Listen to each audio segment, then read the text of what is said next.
Hello guys, நான் உங்கள் ஷெரோஸ். இன்றைக்கி வந்து நம்ம ஸ்ரீலங்காவில் தான் இருக்கிறோம். ஸோ நம்மளோட சேனலை வந்து நீங்கள் கண்டினியூஸாக பார்த்துட்டு இருந்தீங்கன்னு சொன்னால் லாஸ்ட்டாக வந்து நான் பாகிஸ்தானுக்கு போயிட்டு பாகிஸ்தான்லேருந்து ரிட்டர்ன் வந்திருப்பேன். ஸோ அந்த வீடியோ தான் பார்த்துருப்பீங்க. அந்த வீடியோவில் நிறைய இன்ஃபர்மேஷன் கொடுத்துருக்கேன். அதாவது நீங்கள் ஒரு பட்ஜெட் லெவலில் பாகிஸ்தான், இந்தியா இந்த மாதிரி நாடுகளுக்கு போயிட்டு எக்ஸ்ப்ளோர் பண்ணணும் அப்படின்னவங்களுக்கு வீசா ப்ராசஸ் எப்படி, இந்தியன்ஸாக இருந்து கொண்டு ஸ்ரீலங்கன்ஸாக இருந்துட்டு நம்ம வந்து பாகிஸ்தானுக்கு போகலாமா, இந்த மாதிரி நிறைய விஷயங்களை வந்து அந்த வீடியோவில் குறிப்பிட்டிருக்கேன். வேணும்னு சொன்னால் அந்த வீடியோ வந்து இங்கே சைட்டில் வந்து மென்ஷன் பண்ணி விட்டுறேன். கண்டிப்பாக அந்த வீடியோ பாருங்கள். ஸோ இன்றைக்கி வந்து நீங்கள் இந்த வீடியோவோட ஃபுல் இந்த ஃப்ரேமில் பார்த்தாலே உங்களுக்கு புரியும் நான் என்ன பண்ண போகிறேன்னு சொல்லி. ஸோ இந்த பைக் பார்த்தீங்கன்னு சொன்னால் இந்த பைக்கை தான் நம்ம இன்றைக்கி ஃபுல் அண்ட் ஃபுல் வந்து ரிவ்யூ பண்ண போகிறோம்.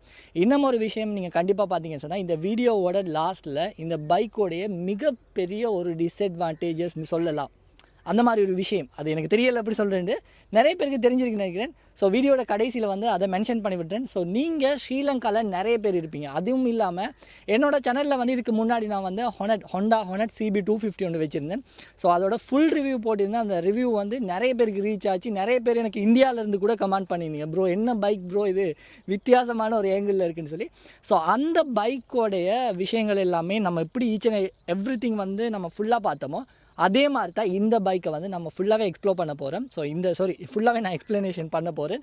ஸோ அந்த பைக்கில் எல்லாமே பார்த்து இதில் என்ன டிஸ்அட்வான்டேஜஸ் இருக்குது, இந்த பைக்கை வந்து நீங்கள் ஒரு ஸ்டார்டிங் நீங்கள் பைக்கை வாங்க போகிறீங்க, ஒரு ஹை கெப்பாசிட்டி பைக் கொண்டு வாங்கணும், இந்த மாதிரி ஓடன்னு சொன்னால் உங்களுக்கான ஒரு இதாக தான் இருக்க போகுது. ஸோ நம்ம சேனலுக்கு தான் புதுசாக வரீங்கன்னா மறக்காமல் லைக் கமெண்ட் பண்ணி சப்ஸ்கிரைப் பண்ணுங்கள். வாங்க வீடியோவுக்கு போகலாம்.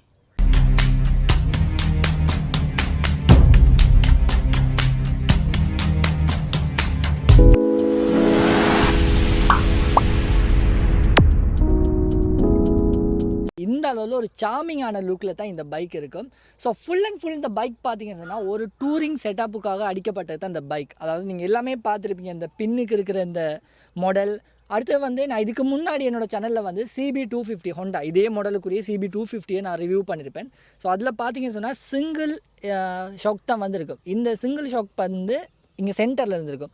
அதனால் பின் சைடு வந்து கொஞ்சம் உயரமாக இருக்கும். ஸோ சிங்கிள் போகிறதுக்கு ஒரு சிங்கிளாக நீங்கள் ஒரு பர்சனாக நீங்கள் டூர் பண்ணணும், எக்ஸ்ப்ளோர் பண்ணணும் அப்படின்னா கம்ஃபர்டபுளான பைக் CB 250 ஹோண்டா ஹார்னெட்.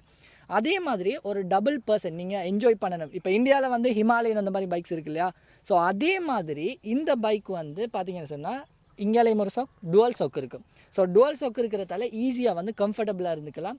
நல்ல ஒரு அந்த சீட்டிங் பொசிஷனை பார்க்கும்போது நல்ல ஒரு கம்ஃபர்டபுளான ஒரு பொசிஷனில் வந்து இந்த பைக் இருக்கும். அது இல்லாமல் நீங்கள் எக்ஸ்ட்ராவாக பார்க்கும்போது இந்த பைக்கோடைய மேக் மாடல் பார்த்தீங்கன்னு சொன்னால் ஹோண்டா. ஸோ ஹோண்டான்னு சொல்லும்போது ஹோண்டாவில் வந்து இதுக்கு முன்னாடி நம்ம பார்த்தது வந்து CB 250. இந்த ஹோண்டா மேக் மாடல்ஸில் வந்து CB என்று சொல்கிற இந்த வேர்ஷன் இருக்கு இல்லையா, அந்த CB மாடல்ஸ் இது எல்லாமே சக்ஸஸாக தான் போயிட்டு இருக்குது. அதில் வந்து ஹோண்டா பார்த்தீங்கன்னு சொன்னால் 2009 ஐ திங்க் 2007 அந்த இயர் வந்து ட்ராப் ஆகிட்டு 1996 2007 வரைக்கும் தான் Honda make model. But still வரைக்கும் அதோட மார்க்கெட் வந்து போய்கிட்டு தான் இருக்குது. CB 4 ரெவோவோடைய மேக் மாடல் 1975 ஸ்டார்ட் பண்ணுது. ஸ்டில் வரைக்கும், அதாவது 2023 அவங்களோட கடைசி மாடல் அடிச்சிருக்காங்க. ஸோ அந்த மாடல் வரைக்குமே ஸ்டில் வரைக்கும் ஒரு CB இதில் வந்து சக்ஸஸாக போகக்கூடிய ஒரு மாடல் தான் இந்த CB 400. ஸோ நீங்கள் அதே மாதிரி ஹார்னெட் பார்த்தீங்கன்னு சொன்னால் ஹார்னெட் வந்து 2007 ட்ராப் பண்ணிட்டாங்க.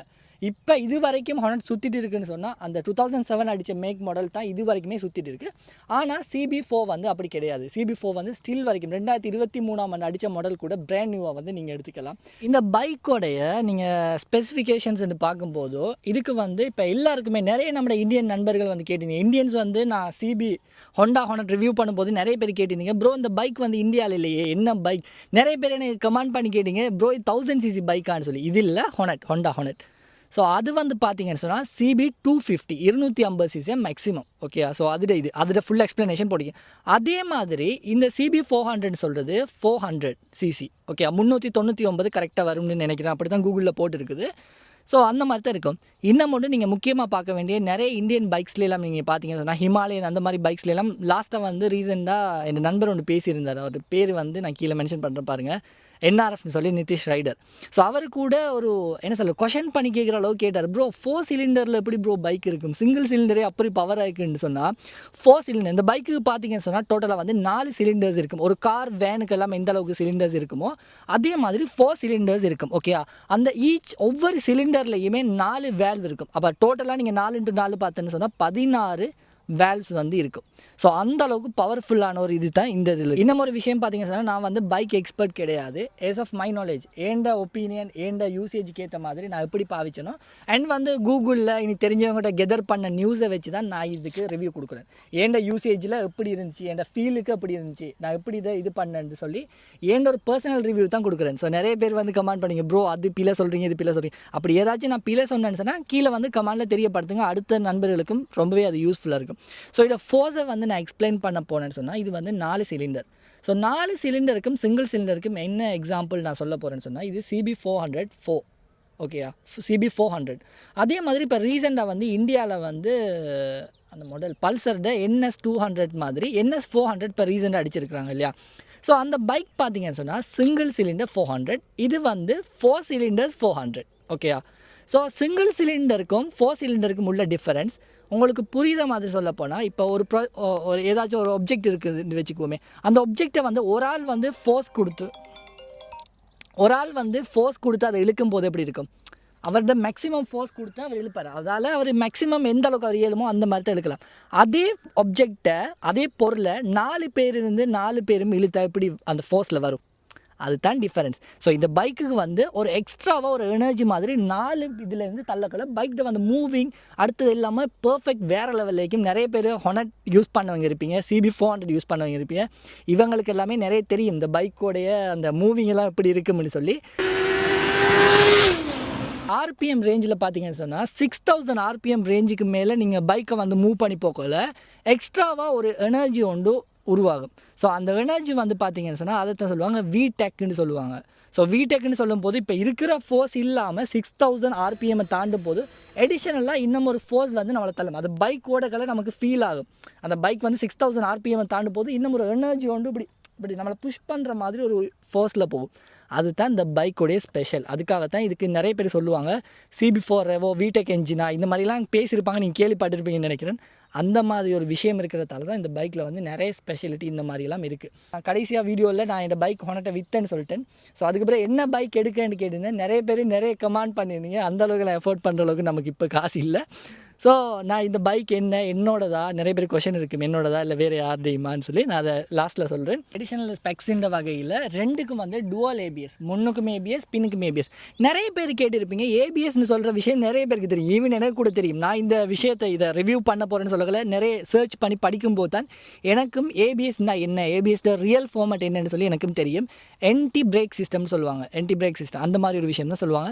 இந்த என்டி பிரேக் சிஸ்டம் வந்து நிறைய பைக்ஸில், இந்தியன் பைக்ஸில் இருக்குது. ஆனால் இந்தியன் பைக்ஸை வந்து நான் குறை சொல்கிறேன்னு நினைக்காதீங்க. இந்தியன் பைக்ஸோட ஒப்பிடும் போது இந்த பைக்ஸ் வந்து கொஞ்சம் பர்ஃபெக்ட்னு சொல்லலாம். இந்தியனில் வந்து NSல வந்து ABS சிஸ்டம் இருக்குது. அந்த NSD ABS சிஸ்டத்தை விட இந்த பைக் ஓடும்போது அந்த பர்ஃபெக்டாக, இப்போ ABSன்னு சொல்கிற கொடுக்குறது என்ன விஷயம் சொன்னால், ஸ்கிட் ஆகாமல் ஸ்லைட் ஆகாமல் பைக் வந்து பர்ஃபெக்டாக வந்து பிரேக்கிங் சிஸ்டமில் இருக்கும். அந்த பிரேக்கிங் சிஸ்டமில் NSல வந்து ABS ஒர்க் ஆகுது, இல்லைன்னு சொல்லலை. ஆனால் NSல ஒர்க் ஆகிறத விட இதில் வந்து எந்த ஒரு தப்புமே சொல்லலாம், பர்ஃபெக்டாக நிற்கும். அந்த விலைக்கு ஏற்ற மாதிரி அந்த இதில் கொடுத்துருக்காங்க. ஸோ அந்த ஒரு அடிஷ்னல் ஆப்ஷன் தான். அதுக்கு பிறகு VTEC இந்த மாதிரி கொடுத்துருக்காங்க. கீயை பாருங்கள், நல்லாவே பிடிச்சிருக்கு. இந்த கீ பாருங்கள் இப்படி சிம்பிளான ஒரு லுக்கில் இருக்குண்டு. இன்னும் ஒரு விஷயம் பார்த்தீங்கன்னு சொன்னால், இந்த கீ இந்த சிம்பிளாக இருந்தாலுமே கூட எல்லாமே சொல்லுவாங்க தானே, அந்த அந்த அந்த பழமொழி என்னத்தையும் இருக்குது, பெரிய அந்த கெத்து காட்டிட்டு சுற்றுறவங்ககிட்ட எல்லாம் ஒன்றுமே இருக்காது, ஆனால் சிம்பிளாக இருக்கிறவங்ககிட்ட விஷயம் இருக்குன்னு சொல்கிறது. அதே மாதிரி தான் இது இருக்குது. இந்த கீயை பாருங்கள், ஒரு சிம்பிளான ஒரு கீயாக இருக்குது. ஆனால் அந்த கீ வந்து ப்ரோக்ராமிங் பண்ணி அடிக்கப்பட்ட ஒரு கீ. இந்த கீ வந்து மிஸ் ஆகிட்டுன்னு சொன்னால் எகைன் அடுத்த கீ வந்து நீங்கள் ப்ரோக்ராம் பண்ணி அந்த மாதிரி தான் எடுக்கணும்னு நினைக்கிறேன். நான் எனக்கு தெரிஞ்ச அளவுக்கு. அப்படி இல்லை வேறு கீஸ் யூஸ் பண்ணலாம்னு சொன்னால் உங்களுக்கு தெரிஞ்சிருந்தால் கண்டிப்பாக கீழே கமெண்ட் பண்ணுங்கள். என்னையே தெரிஞ்ச அளவுக்கு இந்த கீ வந்து மிஸ் ஆகினா அடுத்த கீ யூஸ் பண்ண முடியாது. நீங்கள் ப்ரோக்ராமிங் பண்ணி தான் அடுத்த கீ எடுக்கணும். அண்ட் வந்து இங்கே உள்ளுக்கு பார்த்தீங்கன்னு சொன்னால், இந்த இதில் உள்ளுக்கு வந்து ஒரு சின்ன ஒரு என்ன சொல்கிறது, சென்சர் மாதிரி ஒன்று வச்சுருப்பாங்க. ஸோ இந்த அளவில் தான் இருக்குது. கீ சிம்பிளாக இருக்குதுன்னு நினைக்காதீங்க, உள்ளுக்கு வந்து அவ்வளோ விஷயம் இருக்குது இந்த கீழே. ஹிஸ்கின்னு சொல்லுவாங்க இதுக்கு. எக்ஸோ சிஸ்டம் சொல்ல பார்த்தா, எக்ஸோ சிஸ்டத்தில் வந்து ஒரிஜினலாக அதுக்கு வரது வந்து K1 கேன். அதாவது ஹொனட் K1 கம்பேர் பண்ணக்கல இது K1 தான். ஹொனட்டுக்கும் என்ன சொல்கிறது, ஹொனட்டுக்கும் வந்து ஒரிஜினலாக வரது வந்து K1 தான். அந்த K1 பார்க்க இது கொஞ்சம் டிஃப்ரெண்ட்டாக இருக்குது, பெருசாக இருக்குது பாருங்கள். நம்மளோட ஹொனட்டில் இருந்த கேன் எல்லாமே கொஞ்சம் டிஃப்ரெண்ட்டாக இருந்திருக்கும். ஆனால் இதில் வர K1 வந்து கொஞ்சம் டிஃப்ரெண்ட்ஸ். இதில் வந்து ஒரிஜினல் சவுண்ட் பார்த்தீங்கன்னு சொன்னால் எப்படி சொல்கிறது, ஒரு சைலண்ட் கில்லர்னு சொல்லலாம். எவ்வளோ ஸ்பீடில் போனாலும் அந்த சவுண்ட் வந்து எப்படி, அந்த ஒரு காற்று வந்து உங்களுக்கு சிம்பிளாக சொல்ல போனால் கூடுதலாக காற்றை வச்சு அந்த ஒரு இதில் வந்து புஷ் பண்ண அப்படி சவுண்ட் கேட்கும் புஃப்னு சொல்லி. அந்த மாதிரி ஒரு சவுண்ட் தான் இந்த பைக்கில் வந்து ஒரிஜினலாக இருக்கும். அது இல்லாமல் நீங்கள் எக்ஸ்டர்னலாக வந்து நிறைய கேன்ஸ் இருக்குது, பீட் கேன்ஸ் இருக்குது. அந்த கேன் அந்த மாதிரி நிறைய யோஷிமரா இந்த மாதிரி நிறைய கேன்ஸ் இருக்குது. அந்த கேன்ஸ் எல்லாமே இந்த பைக்குக்கு போட்டால் சவுண்ட் காது வச்சு இருக்கல அந்த அளவுக்கு பீட் சவுண்டாக இருக்கும். ஸோ அந்த சவுண்ட்ஸ் வந்து நான் தேடி வந்து நான் கீழே மென்ஷன் பண்ணிட்டுறேன் பாருங்கள்.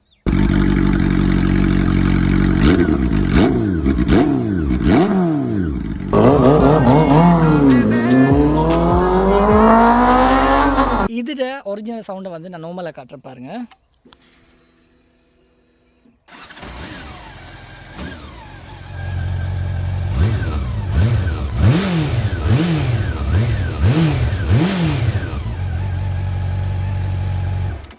இப்படி ஒரு சவுண்ட் தான் இருக்கும். ஸோ சவுண்டு வந்து சிம்பிளாக இருக்கும். என்ன சொல்கிறது, அந்த இன்னொரு பர்சனுக்கு வந்து டிஸ்டர்ப் இருக்கிற மாதிரி இருக்காது.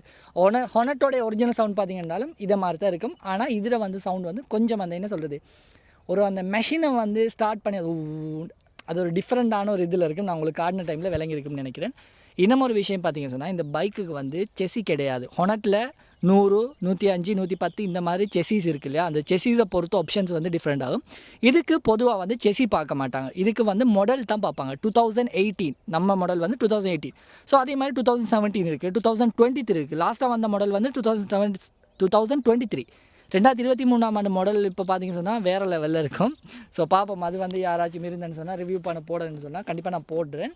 ஸோ இந்த பைக்கில் இவ்வளோ விஷயங்கள் தான் இருக்குது. அடுத்த டயர் சைஸஸ் பார்த்திங்கன்னு சொன்னால் யூஷுவலாக இருக்கிற மாதிரி தான், எல்லாத்துலேயும் மாதிரி தான் டயர் சைஸ். அடுத்து வந்து என்ன சொல்கிறது, இது கொடுத்துருக்காங்க டிஸ்க் பிரேக், டுவல் முன்னுக்கும் பின்னுக்கும் டிஸ்க் பிரேக். அது இல்லாமல் சாக்ஸ் வந்து 2 சைடுக்குமே இருக்கும். ஒரு டூரிங்க்கு நீங்கள் போகிறீங்க, ஒரு நீங்கள் என்ன சொல்கிற எக்ஸ்ப்ளோர் பண்ணக்கூடிய ஆள்னு சொன்னால் உங்களுக்கு வந்து இந்த பைக் வந்து பர்ஃபெக்டாக வேறு லெவலில் இருக்கும். இந்த பைக்குடைய ஃபுல் லுக் பார்த்தாலுமே அந்த மாதிரி தான் இருக்குது. நான் ஏறி உட்காந்து இந்த பைக்கில் காட்டுறேன் பாருங்கள். ஜஸ்ட் இப்படி பார்த்தீங்கன்னு சொன்னால் பைக்கில் வந்து லுக் வந்து இந்த மாதிரி தான் இருக்கும். பின்னுக்கு வந்து அந்த என்ன சொல்லுவாங்க லக்கேஜ் பாக்ஸா, அந்த பாக்ஸ் எல்லாமே வச்சு ஈஸியாக வந்து ஃபிட் பண்ணிக்கிற அளவுக்கு எல்லா இதுவுமே கொடுத்துருக்காங்க. நீங்கள் யூடியூப்பில் பார்த்தீங்கன்னு சொன்னால் நிறைய வந்து ஃபாரின் யூடியூபர்ஸ் போட்டிருக்காங்க, நம்ம நாடு கிடையாது, இந்தியன்ஸும் கிடையாது. நான் நினைக்கிறேன் தமிழில் வந்து இந்த அளவுக்கு எக்ஸ்ப்ளனேஷன் பண்ணக்கூடிய ஒரே ஒரு வீடியோ வந்து நம்ம நிறைய பேர் நான் பார்த்தேன். நான் கூட பைக் வாங்கும் போது நிறைய சர்ச் பண்ணி பார்த்தேன், இல்லை. பட் நான் வந்து போடுறேன், இது வந்து நிறைய பேருக்கு யூஸ்ஃபுல்லாக இருக்குன்னு சொல்லி. ஹானட் வீடியோ நம்ம போட்ட டைமில் நிறைய பேருக்கு யூஸ்ஃபுல்லாக இருந்துச்சு. அதே மாதிரி தான் இருக்குது. இதில் வந்து ஈஸியாக வந்து நம்ம என்ன சொல்கிறது லக்கேஜ் அந்த மாதிரிலாம் கேரி பண்ணிட்டு ஈஸியாக நல்ல ஒரு விதத்தில் ட்ராவல் பண்ணலாம். இவ்வளோ தான் இருக்குது இந்த பைக்கில். இதோட வந்து ஃபியூல் கெப்பாசிட்டி பார்த்திங்க சொன்னால் 18 லிட்டர்ஸ், 18 லிட்டர்ஸ் வந்து இதில் ஃபுல் டேங்க். அதில் வந்து பெர் லீட்டருக்கு வந்து சிட்டி லெவலில் வந்து ஒரு 23, 22, ஒரு 23 யூஸ் ஆகும். அதே மாதிரி நீங்கள் ஹைவேயில் க்ரூஸ் பண்ணி நீங்கள் அந்த மாதிரி ஓடும்போது 25 to 28 பெர் லீட்டருக்கு வந்து நீங்கள் மைலேஜ் வந்து எதிர்பார்க்கலாம் இந்த பைக்கில். அது இல்லாமல் இந்த CB4 செல்லும் போது நிறைய பேருக்கு டவுட் இருக்கும், CB4 ரெவோக்கும் CB4 ஸ்பெக் 1 ஸ்பெக் 2 இந்த மாதிரி எல்லாம் இருக்குது. இதுக்கெல்லாம் என்ன டிஃப்ரென்ஸ்னு பார்த்தீங்கன்னா, CB1 ஸ்பெக் 1 ஸ்பெக் 2ன்னு சொல்கிறதுக்கு எல்லாமே கொஞ்சம் டிஃப்ரென்ஸ் இருக்குது. அதே மாதிரி இந்த CB4 ரெவோன்னு சொல்ல நான் சொன்னேன் இல்லையா, அந்த என்ன சொல்கிறது ஒரு 6000 RPM ரேஞ்சை தாண்டும் போது ஒரு எக்ஸ்ட்ரா எடிஷனல் பவர் ஒன்று வரும்.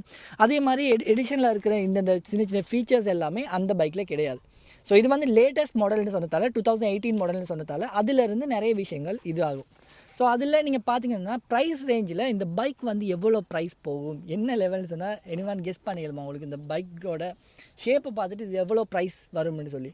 ஸோ நான் வந்து இதில் ப்ரைஸ் சொல்கிறேன். இதில் வந்து நீங்கள் பார்த்தீங்க சொன்னால் மாடல்ஸை பொறுத்தோ இந்த பைக்கோடைய ஒவ்வொரு மாடல்ஸை பொறுத்து இயர்ஸை பொறுத்தோ ப்ரைஸஸ் வந்து டிஃப்ரெண்ட் ஆகும். ஸோ இது வந்து பார்த்தீங்கன்னு சொன்னால் CB4 ரெவோ 2018 மாடல். ஸோ இதுக்கு வந்து 30 lakhs ஸ்ரீலங்கன் ருப்பீஸில் வருது. LKRல 30 லட்சம் LKR.